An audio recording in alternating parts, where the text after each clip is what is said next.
하나님의 은혜가 우리 진리를 사모하고 예배하는 여러분들에게 정말로 충만하기를 축원합니다.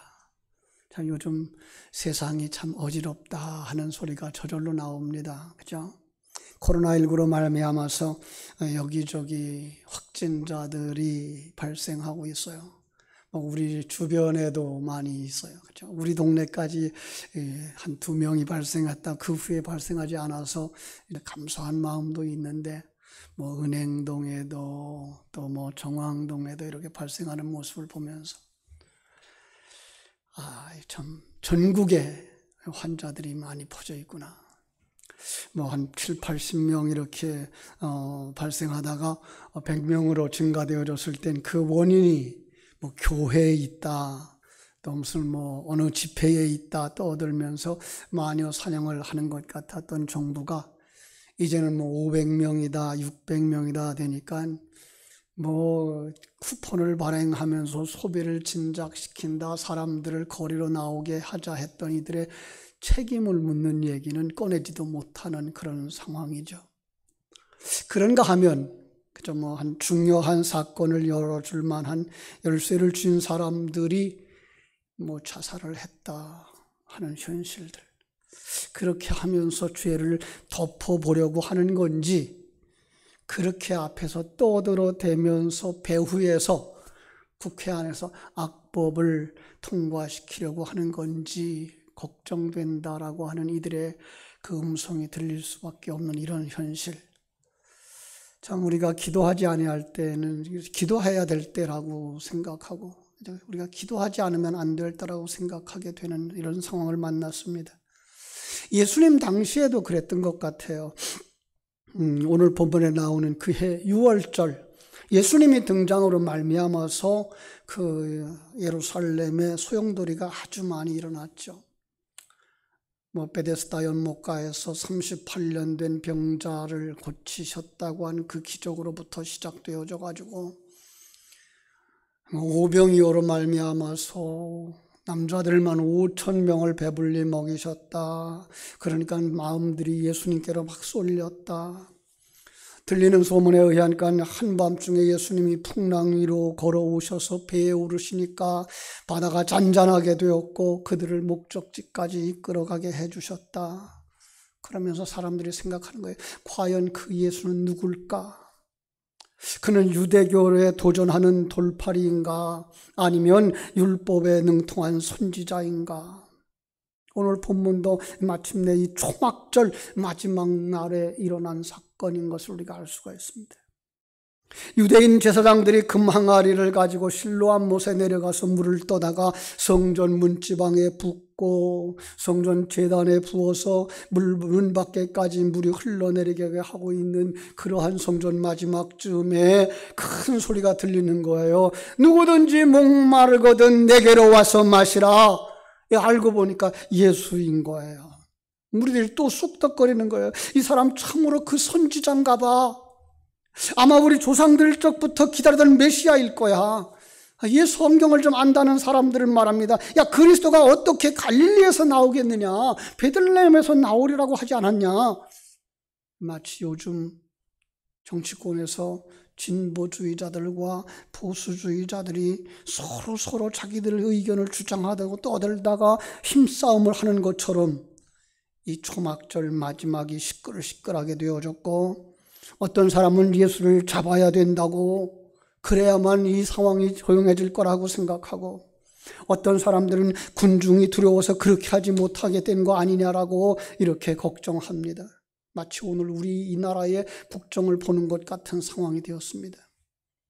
그리고 8장이 열리면서 예수님은 다시 성전에 들어가셔서 가르치셨다.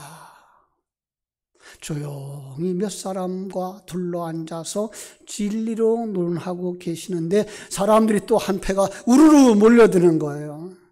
이 바리새인들과 서기관들이 한 여인을 끌고 들어옵니다. 예수 선생, 당신은 율법과 선지자의 가르침에 능통하다면서 이 여인이 간음을 하다 현장에서 잡혔으니 어떻게 하시겠소?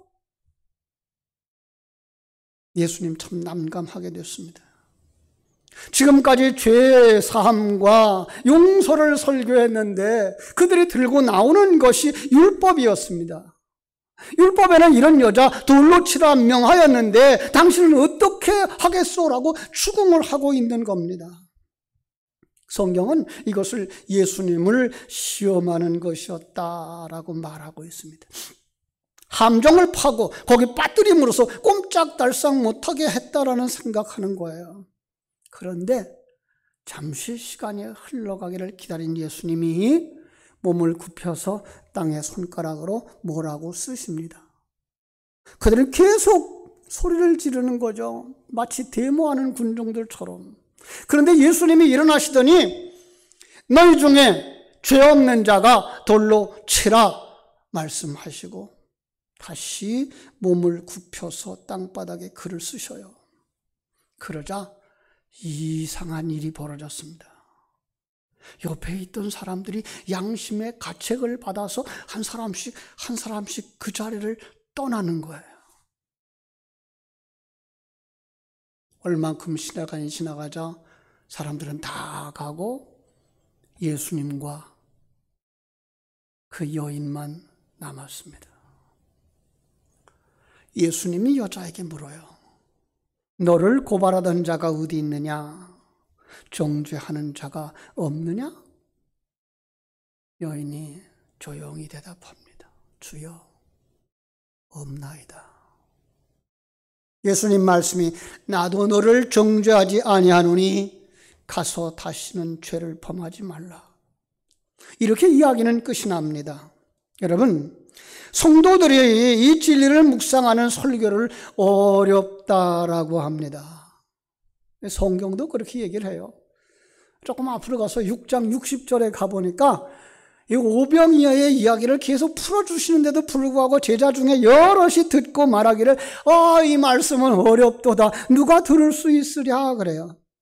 진리를 아는 것 쉽지 않습니다. 그런데 그들이 언제 깨닫느냐? 저는 사도행전 2장이 넘어가면 깨닫습니다. 사도행전 2장에 어떤 역사가 일어나죠? 성령의 역사가 일어나요.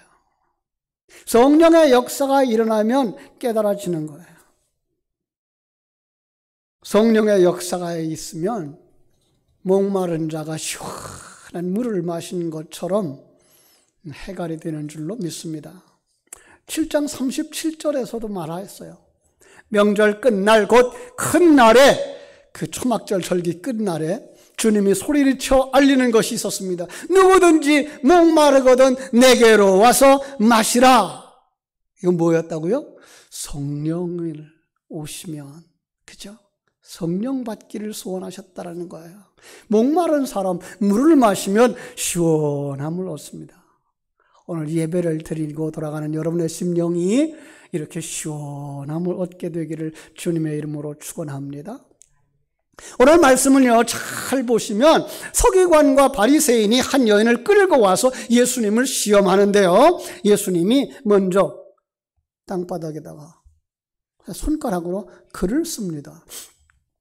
그리고 일어나셔서 너희 중에 죄 없는 자가 먼저 돌로 치라. 그리고요 다시 몸을 굽혀서 손가락으로 땅에 글을 쓰셔요.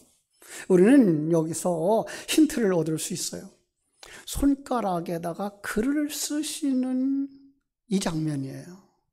여러분, 성경 속에 하나님이 글을 쓰시는 사건이 몇 번 나오죠? 생각나십니까? 이스라엘 백성들을 광야에 이끌고 나오셔서 시내산에 모세를 이끌어 올라가시더니 모세에게 돌판에다가 십계명을 써주셨어요. 또 하나의 사건은요, 이 벨사살 왕이 잔치에 성전 기물들을 가져다가 음식 그릇으로 사용하고 술잔으로 사용하는데 하늘에서 손가락이 내려와서 벽에다 글씨를 씁니다. 메네 메네 데겔 우바르신, 왕의 미래에 대한 예언이었습니다. 그리고 오늘 본문에 예수님이 땅에 글을 쓰시는 사건입니다. 잘 보세요. 서기관과 바리새인들이 율법을 들고 나와서 고소하는 모습과 땅에 글을 쓰시는데 한 번 쓰시고 또 쓰셔요. 반복해 쓰시는 거예요. 자, 하나님이 어디다 글을 쓰시죠? 그 글을 쓰시면 어떤 결과가 맺혀지는 거죠? 여기 하나의 힌트가 있습니다. 요한복음에 나오는 글을 쓰신 곳은 돌도 아니고 벽도 아니고 땅이었어요. 이 땅이라고 하는 헬라어 단어가 게라는 단어인데요. 이 여성 명사예요. 자, 거기를 해석을 찾아가 봤더니요. 이게 농사하지 않았던 땅, 그러니까 처녀지라는 얘기죠. 거기 나오는 모든 사람도 게라는 단어를 썼고요. 사람의 마음도 게라는 단어를 썼어요.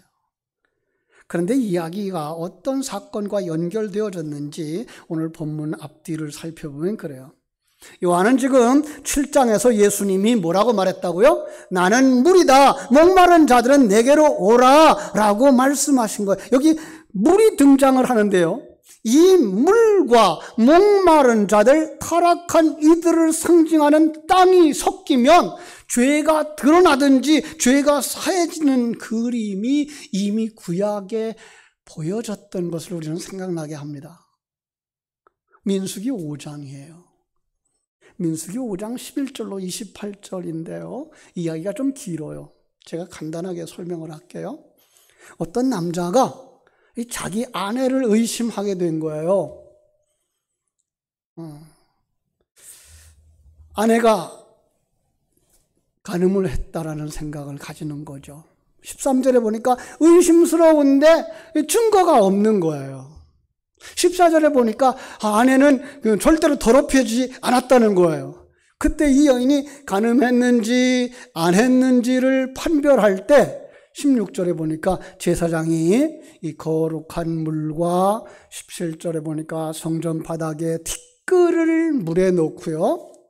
맹세를 하게 한 다음에 23절에 가보니까 그 위에다가 그 저주의 말을 쓴 두루마리를 그 물에 풀어요. 그리고 26절에 보니까 마시게 합니다. 자, 그 결과가 나오는데요. 자, 부정한 사람은 자신을 더럽힌 여자죠. 그죠? 배가 붓고 넓적다리가 마르고 저주거리가 돼요. 그런데 28절에 놀라운 얘기가 하나 기록되어져 있습니다. 민수기 5장 28절 제가 읽어드릴게요. 그러나 여인이 더럽힌 일이 없고 정결하면 해를 받지 않고 임신하리라. 여러분, 여기 나오는 말은요, 문자적이지 않겠죠? 그죠? 어떤 사람이 간음했는지 시험하는 물을 만들어 먹여요. 그냥 성전에서 쓰는 물, 그리고 성전 바닥에 있는 먼지, 거기다가 그 저주의 글을 쓴 물을 풀어서 그에게 마셔요. 탈은 날 수 있겠죠, 그죠? 그런데 아무리 그 여인이 깨끗하다 그래도 그 물 마시고 임신되는 경우는 없잖아요, 그죠? 여기서 우리는 아주 중요한 힌트를 얻게 되는 거예요. 구원과 그 심판의 메시지가 누구에 담겨 있는가 하면 예수 그리스도에게 담겨져 있는 거예요. 그 예수 그리스도가 우리에게 주어지는 물인 거예요. 그 물을 누가 마셔요? 여인이 마셔요. 부정한 여인이든 정한 여인이든 그가 마시면 그 어떤 모습이에요? 예수님과 죄인된 우리의 만남으로 그리고 있는 거예요. 자, 그러면 여기 등장한 간음하다가 현장에서 잡힌 여인은 누가 되는 거예요? 물론 현장에서 간음하다 잡힌 그 한 여자일 수 있어요. 그런데 성경은 그 예수님 당시에 그 한 여인에 국한시키는 것이 아니라 이 땅에 구원을 필요로 하는 죄인들, 세상을 사랑함으로 말미암아 간음했다고 말했던 성경의 이야기 그대로죠. 세상과 짝함으로 말미암아 음행을 했던 고멜과 같은 이들인 거죠. 이 땅에 구원이 필요한 모든 사람들인 거예요. 그들 중에 간음하다 현장에서 잡힌 여인, 오히려 그가 고멜이고요. 그가 복 있는 사람이에요. 피할 수 없잖아요. 그래서 그는 죄인인 것을 고백할 수밖에 없고 그는 예수 앞에 나올 수밖에 없는 거죠. 그가 복 있는 사람이에요. 실상은 부정한 자예요. 씨를 가지지 못한 자예요. 타락한 죄인이에요. 이 사람이죠. 그런데 이러한 나를 구원하시기 위해 예수님이 이 땅에 도성인신하셔서 나와 하나 되어지는 사건을 이러한 사건 속에다 담아주신 거예요. 그동안 우리는 오병이어의 사건을 통해서 이 얘기를 했죠. 예수님이 내가 생명의 떡이야 라고 말했죠. 그죠? 그런데 생명의 떡이신 그분을 먹는 것이 어떤 일이었다고요? 내 인생의 핸들을 그분께 맡기는 일이었다고 말씀을 했잖아요. 근데 오늘은 내가 물이야 라고 말씀하셨는데 그 물을 마시는 것이 무엇이냐라고 말할 때 바로 그 물 대신 예수 그리스도가 내 안에 들어와서 어떤 일을 하시는가를 가르쳐주고 있는 거예요. 예수님이 일어나서 선포합니다. 너희 중에 죄 없는 자가 먼저 돌을 들어 치라. 여러분, 이 땅에 죄 없는 자가 어디 있나요? 있을까요? 없을까요? 없어요. 성경은 말하죠. 의인은 없나니 하나도 없다. 있어요? 누구죠? 예수님이에요. 그렇죠?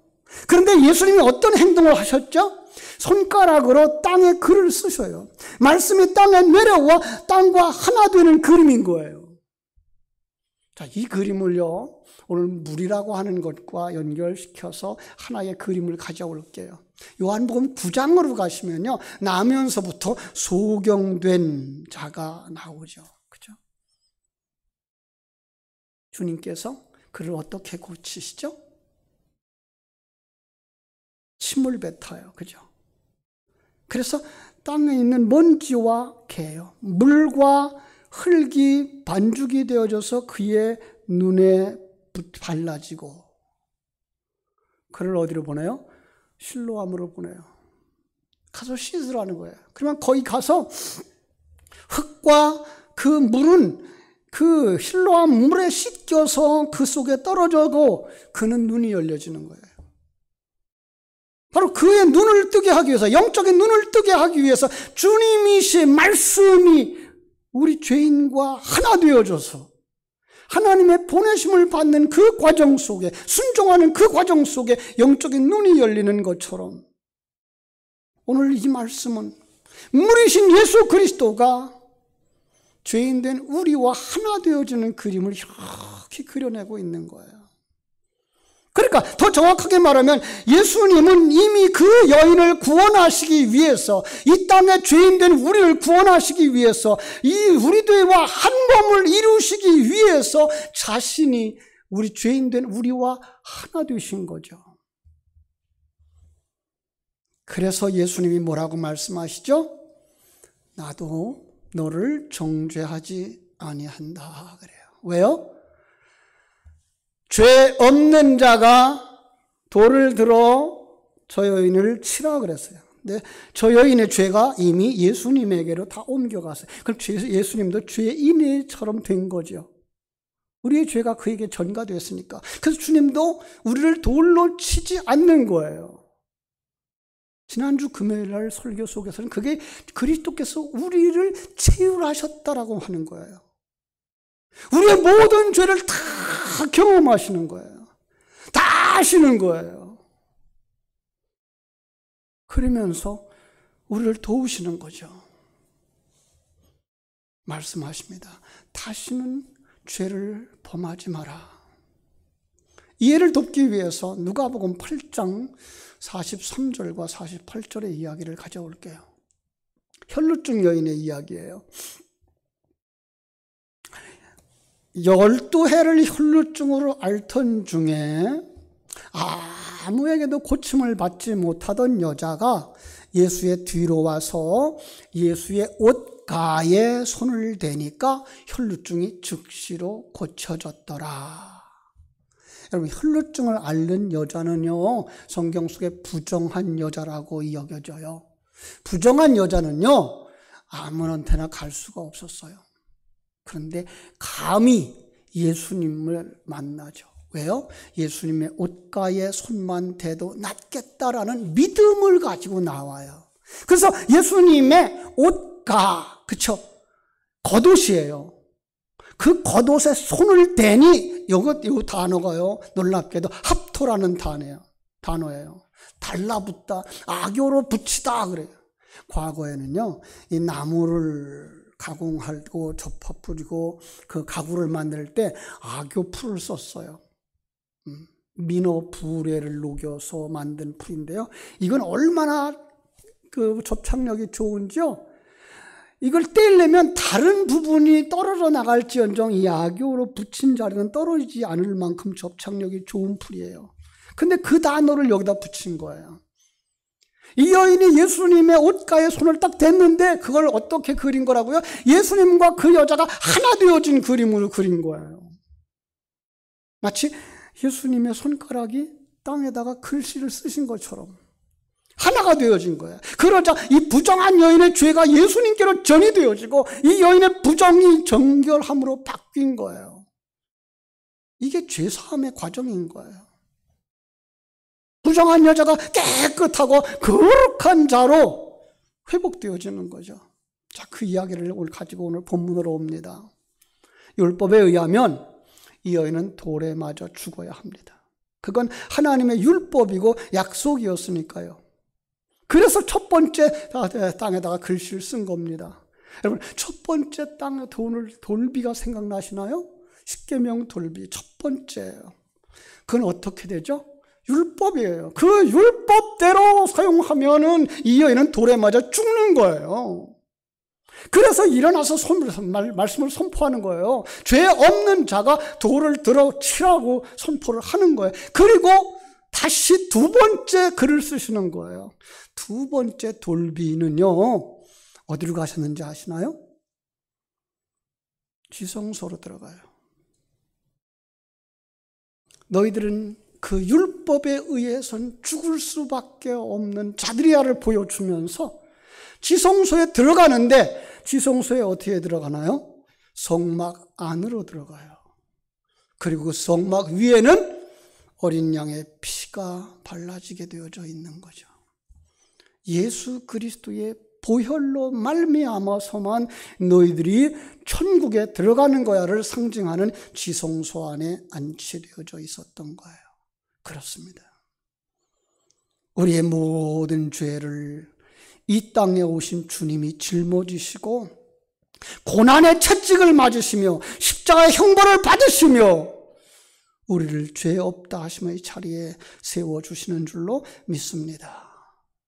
여러분, 아직도 여러분의 죄가 무겁습니까? 아니, 누구에게도 말할 수 없는 부끄러움의 죄가 있습니까? 이 시간 주님께 내놓기만 한다면 주님께서 십자가 위에서 흘려진 보혈의 피로 씻어 깨끗게 해주실 줄로 믿습니다. 그리고 선언해 주실 것입니다.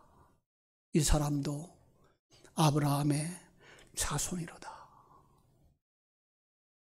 우리는 요한일서 1장 9절 말씀을 기억합니다. 만일 우리가 우리 죄를 자백하면 그는 미쁘시고 의로우사 우리 죄를 사하시며 우리를 모든 불의에서 깨끗하게 하실 것이다. 그 주님과 하나 되셨다면 이제 자유하시기 바랍니다. 그분이 우리의 모든 죄를 가져가시고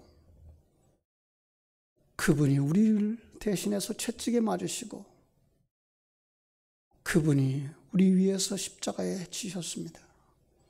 아직도 내가 그분과 하나 되어진 것이 느껴지지 않는다면 이 12월 달 예수님이 이 땅에 왜 오셨는지 다시 한번 깊이 묵상하시기 바랍니다. 그리고 그 예수를 저 유대 땅 베들레헴에서 태어나게 하지 마시고 여러분의 심령 속에 태어나게 하시기를 바랍니다. 정말 선지자 안나처럼 그 여인을 사모하는 마음으로 기다리시다가 그 주님을 오병이어로 만나시고 생수로 만나심으로 말미암아 여러분의 모든 죄를 다 사함받고 정령 자유함을 느끼면서 이 땅에서 평강을 누리고 천국길을 향하여 달려가는 복된 성도들, 자유를 누리는 성도들 되시기를 주님의 이름으로 축원합니다. 기도하겠습니다. 아버지 우리 하나님, 아버지 하나님의 크신 은혜와 사랑을 감사하고 감사합니다. 정녕 이 땅에 어리석고 미련한 자들을 위하여 많은 사건들과 많은 이야기들을 통해서 나는 너에게 이렇게 다가가고 있단다. 나는 너희들과 이렇게 하나 되기를 원한단다.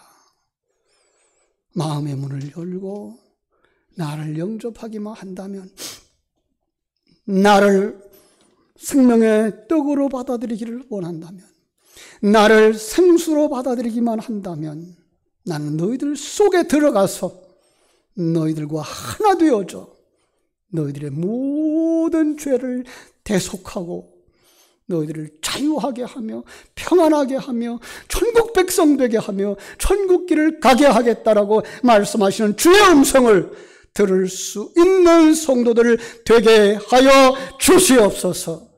내가 바로 가늠하다 현장에서 잡힌 여인인 것을 깨달아 알게 해주시고 다른 사람을 향하여 손가락질할 것이 아니라 하나님 앞에 내가 죄인입니다 고백하면서 하나님의 처분을 기다릴 때 사랑의 주님이 다가오셔서 나와 하나 되어지고 내 모든 죄 사하시고 내 손잡고 천국길 인도가는 그 아름다움을 꿈꾸게 하시고, 아니 삶의 현실에서 느끼게 하시고 날마다 주님과 손잡고 여호와는 나의 목자시니 내게 부족함이 없습니다. 평강을 누릴 수 있는 복된 성도들이 다 되게 하여 주시옵소서.